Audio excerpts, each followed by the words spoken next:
In today's video, I'm going to show you how to sublimate on a 40-ounce stainless steel tumbler.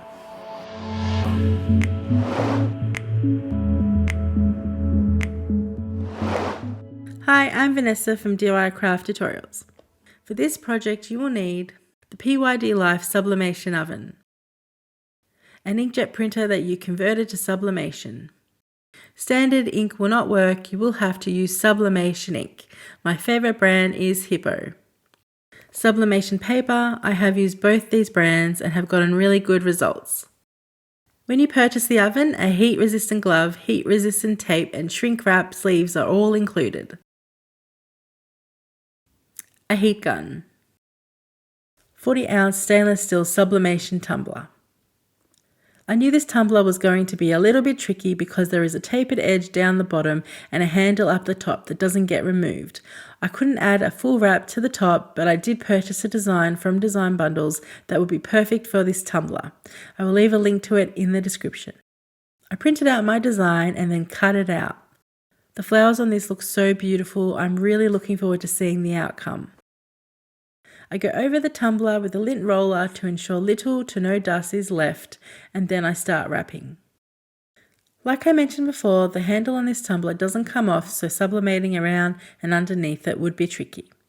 I tried to line up the design and then start adding the heat-resistant tape. For the bottom part, which is tapered, I tried my best to line up the design without a gap in the center. You need to pull the paper really tight and then tape down in sections. Even though this is not a repeated design, I am not wanting to have any white stripes showing between the ends. I also taped across the top of this design to keep it down as some of the patterns started to fall in the top curved section. This is the largest shrink wrap sleeve I had, but unfortunately it didn't go all over the handle. Instead, I thought I would do a little test. I cut one of the sleeves in half and then cut one of the halves. I tried to secure some tape to see if it would hold. In hindsight, I don't recommend doing this. I then added the remaining sleeve to the bottom. It seemed to shrink well, so I kept going.